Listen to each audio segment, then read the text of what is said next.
السلام علیکم ورحمۃ اللہ وبرکاتہ۔ رب اشرح لی صدری ویسر لی امری واحلل عقدۃ من لسانی یفقہوا قولی۔ ربنا زدنا علما، اللہم فقہنا فی الدین، اللہم ارنا الحق حقا وارزقنا اتباعہ وارنا الباطل باطلا وارزقنا اجتنابہ۔ آیت نمبر 160 سورہ آل عمران تک ہم پڑھ چکے، ریکیپ کر لیتے ہیں۔ اعوذ باللہ من الشیطان الرجیم، بسم اللہ الرحمن الرحیم۔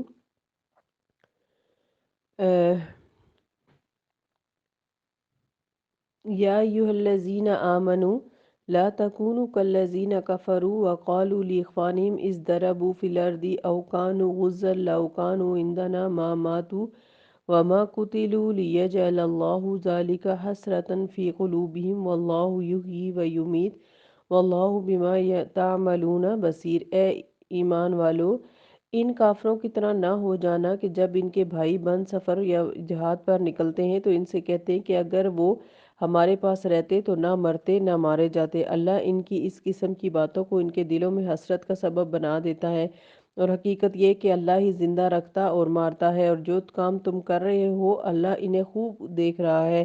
اگر تم اللہ کی راہ میں مارے جاؤ یا خود مر جاؤ، بہرحال اللہ کی بخشش اور رحمت ان سب چیزوں سے بہتر ہے جنہیں یہ لوگ جمع کر رہے ہیں۔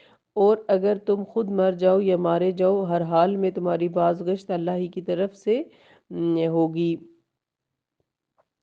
اللہ کی یہ کتنی بڑی نعمت ہے کہ اے پیغمبر صلی اللہ علیہ وسلم، آپ ان کے حق میں یعنی صحابہ کرام کے حق میں نرم مزاج واقع ہوئے ہیں۔ اگر آپ تند مزاج اور سنگ دل ہوتے تو یہ سب لوگ آپ کے پاس سے تتر بتر ہو جاتے، لہٰذا ان سے درگزر کیجیے، ان کے لیے بخشش طلب کیجیے اور دین کے کام میں ان سے مشورہ کیا کیجیے۔ پھر جب آپ کسی رائے کا پختہ ارادہ کر لیں تو اللہ پر بھروسہ کیجیے اور کام شروع کر دیجیے، بلا شبہ اللہ بھروسہ کرنے والوں کو پسند کرتا ہے۔ اگر اللہ تمہاری مدد کرے تو تم پر کوئی غالب نہیں آ سکتا، اور اگر وہ تمہیں بے یار و مددگار چھوڑ دے تو اس کے بعد کون ہے جو تمہاری مدد کر سکے؟ لہٰذا مومنوں کو اللہ ہی پر بھروسہ کرنا چاہیے۔ آج کی آیت نمبر 161۔ وَمَا كَانَ لِنَبِيٍّ أَن يَغُلَّ وَمَن يَغْلُلْ يَأْتِ بِمَا غَلَّ يَوْمَ الْقِيَامَةِ ثُمَّ تُوَفَّى كُلُّ نَفْسٍ مَا كَسَبَتْ وَهُمْ لَا يُظْلَمُونَ۔ یہ نبی کے شایان شان نہیں کہ وہ خیانت کرے، اور جو شخص خیانت کرے گا وہ قیامت کے دن اسی خیانت کردہ چیز سمیت حاضر ہو جائے گا، پھر ہر شخص کو اس کی کمائی کا پورا پورا بدلہ دیا جائے گا اور ان پر کچھ ظلم نہ کیا جائے گا۔ سیدنا ابن عباس رضی اللہ عنہ فرماتے ہیں کہ یہ آیت ایک سرخ رنگ کی رواں دار چادر کے بارے میں نازل ہوئی جو بدر کے دن اموال غنیمت میں سے گم ہو گئی تھی۔ بعض لوگوں کا خیال تھا شاید چادر رسول اللہ صلی اللہ علیہ وسلم نے خود اپنے لیے رکھ لی ہے، چنانچہ اللہ تعالیٰ نے یہ آیت نازل فرمائی۔ بعض روایات میں یہ آتا ہے کہ یہ آیت بھی غزوہ احد ہی سے متعلق ہے۔ جب ابتداً اس غزوے میں مسلمانوں کو فتح نصیب ہوئی اور وہ غنیمت کا مال اکٹھا کرنے لگے تو سیدنا عبداللہ بن جبیر رضی اللہ عنہ کے ساتھیوں میں یہ خیال پیدا ہوا کہ ہمیں بھی اب درہ چھوڑ کر لوٹ مار حاصل کرنے میں شامل ہو جانا چاہیے، کہیں ایسا نہ ہو کہ رسول اللہ صلی اللہ علیہ وسلم اموال غنیمت میں ہمارا حصہ ہی نہ نکالے۔ اس شبے کو دور کرنے کے لیے یہ آیت نازل ہوئی کہ نبی صلی اللہ علیہ وسلم سے ایسی ناانصافی یا خیانت ممکن ہی نہیں، وہ دنیا میں اللہ تعالیٰ کی طرف سے امین ہوتا ہے، یعنی کوئی بھی جب نبی دنیا میں آتا ہے۔ بدظنی سے اجتناب نہایت ضروری ہے۔ سیدنا ابو سعید خدری رضی اللہ عنہ فرماتے ہیں کہ سیدنا علی رضی اللہ عنہ نے یمن سے ایک رنگ برنگے چمڑے میں کچھ سونا بھیجا جس سے ابھی مٹی بھی علیحدہ نہیں کی گئی تھی۔ رسول اللہ صلی اللہ علیہ وسلم نے اس سونے کو 4 آدمیوں عیینہ بن بدر، اقرا بن حابس، زید الخیل اور علقمہ یا عامر بن طفیل کے درمیان تقسیم کر دیا۔ آپ صلی اللہ علیہ وسلم کے اصحاب میں سے کسی نے کہا اس مال کے تو ہم ان لوگوں سے زیادہ حقدار تھے۔ آپ صلی اللہ علیہ وسلم کو جب یہ بات معلوم ہوئی تو آپ صلی اللہ علیہ وسلم نے فرمایا کیا تم لوگوں کو محمد صلی اللہ علیہ وسلم پر اطمینان نہیں؟ حالانکہ میں آسمان والے اللہ تعالیٰ کا امین ہوں، میرے پاس صبح و شام آسمان کی خبریں آتی ہیں۔ ایک آدمی جس کی آنکھیں دسی ہوئی تھی، رخساروں کی ہڈیاں ابری ہوئی تھی، پیشانی باہر نکلی ہوئی تھی، داڑھی گھنی اور سر مونڈا ہوا تھا، اپنا تہمد اپنی پنڈلیوں سے اٹھائے ہوئے کھڑا ہو کر کہنے لگا اے اللہ کے رسول، اللہ سے ڈریے۔ آپ صلی اللہ علیہ وسلم نے فرمایا تیری بربادی ہو، کیا میں روئے زمین پر اللہ سے سب سے زیادہ ڈرنے کا مستحق نہیں ہوں؟ اور مسلم ہی کی ایک اور دوسری روایت میں آتا ہے کہ اس نے کہا اے محمد عدل کیجئے۔ آپ صلی اللہ علیہ وسلم نے فرمایا تیری بربادی ہو، اگر میں نے عدل نہ کیا تو اور کون کرے گا؟ وہ آدمی چلا گیا تو خالد بن ولید رضی اللہ عنہ نے عرض کیا اللہ کے رسول میں اس کی گردن نہ اڑا دوں، مگر آپ صلی اللہ علیہ وسلم نے اسے قتل کرنے کی اجازت نہ دی۔ خارجیوں کی علامات۔ ابو سعید رضی اللہ عنہ کہتے ہیں کہ جب وہ پیٹھ موڑے جا رہا تھا تو آپ صلی اللہ علیہ وسلم نے اس کی طرف دیکھ کر فرمایا اس کی نسل سے ایسے لوگ پیدا ہوں گے جو قرآن کو مزے لے لے کر پڑھیں گے مگر وہ ان کے حلق سے نیچے نہیں اترے گا، اور یہ لوگ دین سے اس طرح نکل جائیں گے جیسے تیر شکار سے نکل جاتا ہے۔ ابو سعید رضی اللہ عنہ کہتے ہیں کہ میرا خیال ہے کہ آپ صلی اللہ علیہ وسلم نے یہ بھی فرمایا اگر میں اس قوم کے زمانے میں موجود رہا تو قوم سمود کی طرح انہیں قتل کر دوں گا۔ صحیح بخاری کی یہ حدیث ہے۔ گویا اس آیت میں مسلمانوں کو ہدایت کی گئی ہے کہ اگر رسول اللہ صلی اللہ علیہ وسلم غنائم اور صدقات کو تقسیم کرنے کی کوئی مصلحت ملحوظ رکھیں یا قوم یا رفع عامہ کے لیے کچھ حصہ بیت المال میں جمع کریں یا کسی وجہ سے تقسیم غنائم میں دیر ہو تو انہیں نبی کے متعلق کسی قسم کی بدگمانی ہرگز نہیں ہونی چاہیے۔ نبی صلی اللہ علیہ وسلم کے متعلق ایسی بدگمانی کرنا نفاق کی علامت ہے۔ عبداللہ بن ابی اور اس کے ساتھی ایسے ہی موقع پر مسلمانوں کے دلوں میں بدگمانی ڈالا کرتے تھے۔ ایسی بدگمانیوں سے قوم میں پھوٹ پڑ جاتی ہے، ملت کا شیرازہ بکھرتا ہے اور اس کا انجام بغاوت ہوتا ہے۔ لہٰذا مسلمانوں کو اس معاملے میں بالخصوص اور عام حالات میں بھی بدظنی سے اجتناب کا تاکیدی حکم دیا گیا ہے۔ غل کے مختلف معنی ہیں۔ غل کا معنی دراصل ایسے خزانے سے چوری کرنا جو سب کی مشترکہ ملکیت ہو، لہٰذا اس کا معنی چوری بھی ہو سکتا ہے اور خیانت بھی۔ پھر غل کا لفظ دل میں کدورت، بغض و عناد کو چھپائے رکھنے کے معنی میں بھی آتا ہے۔ چنانچہ اسی مناسبت سے بعض علماء نے یہ معنی بھی کیا ہے کہ نبی صلی اللہ علیہ وسلم کی یہ شان نہیں کہ اپنی نافرمانی کرنے والوں کو معاف کر دینے کے بعد ان کے دل میں کچھ کدورت باقی رہ جائے۔ مشترکہ مال سے خیانت، چوری اور مدم خادم رسول کا قصہ۔ مسلمانوں کے مشترکہ اموال سے کوئی چیز چرانا یا اس میں خیانت کرنا جو غل کا لغوی معنی مفہوم بیان ہوا ہے کتنا بڑا گناہ ہے، اس کا اندازہ اس حدیث سے لگائیے۔ ابو ہریرہ رضی اللہ عنہ روایت کرتے ہیں کہ ہمیں جنگ خیبر کی غنیمت میں سونا چاندی نہیں ملا تھا، بس اونٹ اور بکریاں اور کپڑے وغیرہ ہی ملے تھے۔ ایک شخص رفع بن زید رضی اللہ عنہ نے رسول اللہ صلی اللہ علیہ وسلم کو تحفے میں ایک غلام دیا، اس کا نام مدام تھا۔ خیبر فتح کرنے کے بعد آپ صلی اللہ علیہ وسلم وادی قرا کی طرف بڑھے، وہاں پہنچنے پر مدام آپ صلی اللہ علیہ وسلم کی سواری سے کجاوا اتار رہا تھا کہ اسے ایک تیر آ لگا جس سے اس کی موت واقع ہو گئی۔ لوگوں نے کہا اسے جنت مبارک۔ آپ صلی اللہ علیہ وسلم نے فرمایا ہرگز نہیں، اس ذات کی قسم جس کے ہاتھ میں میری جان ہے، اس نے خیبر کے دن اموال غنیمت کی تقسیم سے بیشتر ایک کملی چرائی تھی جو آگ کے شعلہ بن کر اس کے گرد لپٹ رہی ہے۔ استغفر اللہ۔ جب لوگوں نے آپ صلی اللہ علیہ وسلم کا یہ ارشاد سنا تو ایک شخص ایک تسمہ یا دو تسمے لے کر حاضر ہو گیا۔ آپ صلی اللہ علیہ وسلم نے فرمایا اگر تم انہیں راہ داخل نہ کراتے تو قیامت کو یہ تسمے آگ بن کر تمہیں جلاتے۔ تو اس سے آپ دیکھیں کہ کسی بھی ایسی چیز پر، ویسے تو خیانت منع ہی ہے، لیکن خاص طور پر کسی بھی ایسی چیز میں جو اجتماعی حصہ ہو لوگوں کا، اس میں جو ہے وہ رائے برابر خیانت نہیں کرنی چاہیے۔ افمن ابتغى رضوان اللہ کمن باء بسخط من اللہ ومأواہ جہنم، بھلا جو شخص اللہ کی رضا کے پیچھے چل رہا ہو اور وہ اس شخص جیسا ہو سکتا ہے جو اللہ کے غضب میں گرفتار ہو اور اس کا ٹھکانہ جہنم ہو، اور جہنم تو بہت ہی بری بازگشت ہے۔ تو یہاں پھر انہی دو گروہوں کا تقابل پیش کیا جا رہا ہے جو غزوہ بدر یا احد میں نبرد آزما تھے۔ ان میں سے ایک گروہ اللہ کی رضا اور اس کے دین کی سربلندی کے لیے لڑ رہا تھا، اور دوسرا اللہ کے دین کو کچلنے اور مسلمانوں کو صفائے ہستی سے نیست و نابود کرنے کے لیے لڑ رہا تھا۔ یہی دوسرا گروہ اللہ کے غضب میں گرفتار ہوا اور بالآخر اپنا وجود ہی کھو بیٹھا، اور اخروی زندگی میں جہنم اس کے مقدر ہو چکی ہے۔ لڑائی کے اعتبار سے دونوں کی سرگرمیاں ایک جیسی تھی، مگر ان دونوں کا انجام ایک دوسرے کی عین ضد ہیں۔ پھر فرمایا ہم درجات عند اللہ واللہ بصیر بما یعملون، اللہ کے ہاں سب لوگوں کے مختلف درجات ہیں اور جو کچھ وہ عمل کرتے ہیں اللہ انہیں خوب دیکھ رہا ہے۔ وحی کی ضرورت اس آیت کے اندر بتایا گیا کہ اللہ کے ہاں سب لوگوں کے مختلف درجات ہیں اور جو کچھ وہ عمل کر رہے ہیں انہیں اللہ خوب دیکھ رہا ہے۔ یعنی اچھے لوگوں کے بھی درجات ہیں، اور اچھائی میں کون زیادہ بڑھتا ہے کون کم بڑھتا ہے ان کے بھی درجات ہیں، اور برے لوگوں کے بھی درجات ہوں گے۔ پھر اگلی آیت ہے آیت نمبر 164۔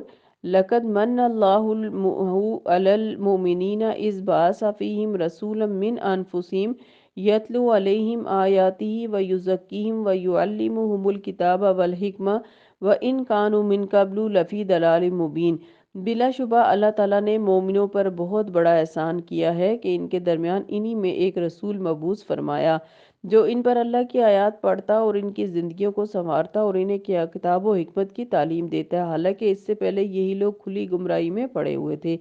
تو اس آیت کے اندر ہمیں دو تین باتیں پتہ چلتی ہیں۔ پہلی بات یہ کہ اللہ تعالیٰ کا مومنوں پر بہت بڑا احسان ہے کہ اس نے آپ صلی اللہ علیہ وسلم کو ان میں رسول بنا کر بھیجا۔ تو وحی کی ضرورت اور من کا لغوی معنی، من کا لفظی لفظ کئی معنوں میں استعمال ہوا ہے، یعنی احسان کرنا، احسان جتانا، کاٹنا اور کانٹا اور کٹنا اور کاٹنا اور کٹنا۔ اور جب یہ لفظ احسان کرنے کے معنی میں آئے تو اس سے مراد کوئی بڑا احسان ہوتا ہے، وہ بہت بڑا احسان وحی الہی اور اس کی روشنی ہے۔ اس کی مثال یوں سمجھیے جیسے اللہ تعالیٰ نے انسان کو آنکھیں اور بصارت عطا فرمائی ہے، لیکن جب تک کوئی خارجی روشنی نہ ہو، مثلا سورج، چاند، ستاروں یا چراغ اور کمکموں وغیرہ کی روشنی نہ ہو، آنکھ کی بصارت کام نہیں دیتی۔ وہ اندھیرے میں بھی کام تو کرتی ہے مگر بہت کم، اور انسان بھٹکتا اور ٹھوکریں کھاتا پھرتا ہے۔ بینہ اللہ تعالیٰ نے سمجھنے سوچنے کے لیے انسان کو عقل عطا فرمائی ہے، لیکن کائنات اور انسان کی طبعی زندگی اور ماں بعد طبیعیات کے بہت سے مسائل ایسے ہیں جہاں اکیلی عقل کام نہیں کر سکتی جب تک کہ اسے کوئی خارجی روشنی نہ ملے۔ اگر اس خارجی روشنی کے بغیر عقل کچھ کام کرے گی بھی تو بھٹکتی اور ٹھوکریں کھاتی پھرے گی۔ فلاسفر قسم کے لوگوں کا یہی حال ہوتا ہے۔ عقل کے لیے خارجی روشنی وحی الہی ہے۔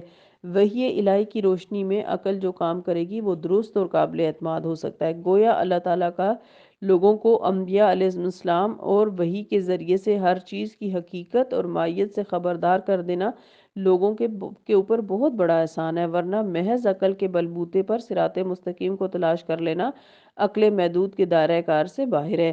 بعض مفسرین نے اس آیت کو سابقہ آیت کے متعلق افمن اتبع رضوان اللہ سے مراد رسول اللہ صلی اللہ علیہ وسلم کی ذات لی ہے۔ وہ کہتے ہیں کہ نبی صلی اللہ علیہ وسلم ہمیشہ اللہ تعالیٰ کی رضامندی کے تابع ہوتا ہے، اور جبکہ خیانت کرنے والا اللہ کی ناراضگی حاصل کر کے جہنم میں اپنا ٹھکانہ بناتا ہے، اور یہ دونوں کبھی برابر نہیں ہو سکتے کیونکہ یہ دونوں ایک دوسرے کے متضاد اور نقیض ہیں۔ رسول بشر کیوں ہوتا ہے؟ وہ رسول بنی نوع انسان سے ہے، عربی ہے اور قریشی ہے۔ قریش کے لہجے میں عربی بولتا ہے تاکہ عرب لوگ اس کی بات سمجھ سکیں۔ وہ نہ تو فرشتوں کی نوع سے ہے نہ جنوں کی نوع سے، تاکہ کوئی شخص اسوہ حسنہ پر عمل پیرا ہونے سے بچنے کی خاطر یہ نہ کہہ سکے کہ آپ صلی اللہ علیہ وسلم تو بشر ہی نہیں ہے، انسان ہی نہیں ہے، تو ہم انسان ہیں، بھلا ہم کیسے ان کی اتباع کر سکتے ہیں؟ اس لیے نبی کو بشر ہی بنایا گیا۔ انبیاء کی بعثت کے مقاصد، یہ آیت قرآن میں الفاظ کی تقدیم و تاخیر کے ساتھ تین مقامات پر آئی ہے، اور اس سے معلوم ہوتا ہے کہ رسول اللہ صلی اللہ علیہ وسلم کی اور اس طرح دوسرے انبیاء علیہ السلام کی بعثت کے مندرجہ ذیل چار مقاصد ہیں۔ نمبر 1، اللہ کی کتاب جوں جوں نازل ہو وہ لوگوں کو پڑھ کر سنائے تاکہ وہ بھی ان آیات کو سینوں میں اور صحائف میں محفوظ کر لیں۔ نمبر 2، اپنے پیروکاروں کا تزکیہ نفس کرے، ان کے اعمال و افعال پر نظر رکھے، جہاں کہیں کوئی کمی کوتاہی یا غلطی نظر آئے انہیں متنبہ کرے اور ان کی اصلاح کرتے ہوئے ان کی تربیت کرے۔ نمبر 3، کتاب اللہ کی تعلیم دے یا سکھائے جس کا مقصد یہ ہو کہ کتاب اللہ کو پڑھ کر سنا دینا اور بات ہے اور اس کی تعلیم دینا اور بات ہے۔ تعلیم دینے سے مراد یہ کہ اس کے معنی، اس کی تشریح، اس کی تفسیر بھی بتائے۔ صحابہ کرام رضی اللہ عنہم کی زبان اگرچہ عربی ہی تھی مگر بارہا ایسا ہوا کہ انہیں مفہوم سمجھنے میں غلطی ہوئی، تو آپ صلی اللہ علیہ وسلم نے انہیں صحیح مفہوم سے آگاہ کیا، اور بعض دفعہ آپ صلی اللہ علیہ وسلم خود بھی پوچھ لیا کرتے تھے۔ پھر اسی آیت میں آگے فرمایا کہ وَإِن كَانُوا مِن قَبْلُ مِن قَبْلُ لَفِي ضَلَالٍ مُبِينٍ، کہ اس سے پہلے وہ یعنی ایک تو ہم نے اس آیت کے اندر مقاصد پڑھے کہ نبی آتا کیوں ہے۔ چار مقاصد اچھے طریقے سے جان لیجئے۔ کہ یتلو علیہم آیاتی ہی، رسول آتا ہے قرآن پاک کی آیات کو تلاوت کرنے، ویزکیہم اور تزکیہ کرنے کے لیے، ویعلمہم اور وہ سنوارتا ہے انہیں، اور والحکمہ اور حکمت کی تعلیم دیتا ہے، اور حکمت کی تعلیم کے اندر حدیث بھی آتی ہے۔ کتاب کے ساتھ انہیں حکمت بھی سکھائے۔ حکمت بھی دو طرح کی ہوتی ہے، ایک نظری، دوسری عملی، یعنی انہیں آیات اللہ کے اسرار اور رموز سے بھی آگاہ کرے اور احکام الہی کو عمل میں لانے کا طریقہ یا طریقے بھی بتائے اور خود بھی کر کے دکھائے۔ بالفاظ دیگر حکمت سے سنت بھی مراد لی جا سکتی ہے۔ پھر اگلی بات جو اس آیت میں بتائی جا رہی ہے کہ یہ قرآن اور نبی صلی اللہ علیہ وسلم آنے سے پہلے لوگ کھلی گمراہی میں پڑے ہوئے تھے۔ تو پھر اس سے ہمیں پتہ چلتا ہے اہل قرآن اور منکرین حدیث کا رد کیا ہے۔ گویا اس آیت میں اس فرقے کا پورا رد ہے جو یہ سمجھتا ہے کہ رسول اللہ صلی اللہ علیہ وسلم کی حیثیت محض ایک چھٹی رساں کی تھی جن پر کتاب نازل ہوئی، انہوں نے وہ کتاب امت تک پہنچا دی اور ان کا کام ختم ہوا۔ رہا اس کتاب پر عمل پیرا ہونا تو یہ کام ہر دور میں اس دور کے تقاضوں کے مطابق ہوگا۔ تو سنت یا حدیث کی حیثیت محض اس دور کی تاریخی حیثیت ہے۔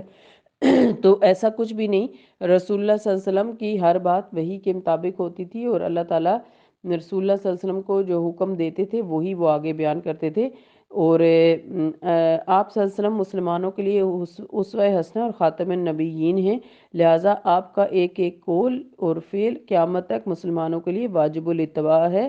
رہے زمانے کے تقاضے تو دراصل یہی عقل کا میدان ہے کہ انسان کتاب و سنت کی روشنی میں پیش آمدہ مسائل کا حل اس انداز سے تلاش کرے کہ اور ایسی تدابیر اختیار کرے کہ جس سے کتاب و سنت کی نص یا اصل پر زد نہ پڑے، اور عقل کی اسی کاوش کا نام قیاس اور اجتہاد ہے جس کا دروازہ تا قیامت کھلا ہے، اور دور حاضر کے تقاضوں کے بہانے یا جدید نظریات سے مروب ہو کر سنت یا قرآن کی سے دور نہیں ہوا جا سکتا، اور نہ یہ تعویل پیش کی جا سکتی ہے کہ ہمارے لیے قرآن ہی کافی ہے، ہمیں حدیث کی ضرورت نہیں ہے۔ ہمیں ہر قدم پر قرآن کے ساتھ ساتھ حدیث کی بھی ضرورت ہے، اور حدیث ہمارے لیے ایک بہت بڑی روشنی ہے، اور یہ اللہ تعالیٰ کا واقعی ہمارے اوپر احسان ہے کہ اللہ تعالیٰ نے رسول اللہ کو ہمارے اندر مبعوث کیا، اور جو ہمیں قرآن کی تفاسیر بتاتے ہیں، اور ایک ایک چیز مثلا آپ دیکھیں کہ نماز کا حکم قرآن پاک میں موجود ہے لیکن نماز کس طرح پڑھنی ہے یہ ہمیں حدیث رسول سے ہی پتہ چلا۔ روزے کا حکم موجود ہے لیکن روزہ کیسے رکھنا ہے یہ ہمیں حدیث رسول سے پتہ لگا۔ حج کا حکم ہے لیکن حج کرنا کیسے ہے یہ ہمیں رسول اللہ سے پتہ لگا۔ اسی طرح زندگی کے ہر مسئلے میں کیا چیز کیسے کرنی ہے، اللہ تعالیٰ کے حکم پر عمل کیسے کرنا ہے، یہ سب کچھ ہمیں حدیث رسول سے پتہ لگتا ہے۔ اس لیے یہ واقعی اللہ تعالیٰ کا احسان ہے کہ اللہ تعالیٰ نے ہمارے اندر رسول اللہ صلی اللہ علیہ وسلم کو مبعوث کیا، جنہوں نے ہمیں قرآن کو اچھے طریقے سے سمجھنے کی ترکیب بتائی اور اس پر عمل کا راستہ دکھایا۔ اللہ تعالیٰ ہم سب کو قرآن پاک کو بہترین طریقے سے عمل کرنے کی توفیق عطا فرمائے اور اپنے پسندیدہ بندوں میں شامل فرمائے، آمین۔ سبحانک اللہم و بحمدک، نشہد ان لا الہ الا انت، نستغفرک و نتوب الیک۔ السلام علیکم ورحمۃ اللہ وبرکاتہ۔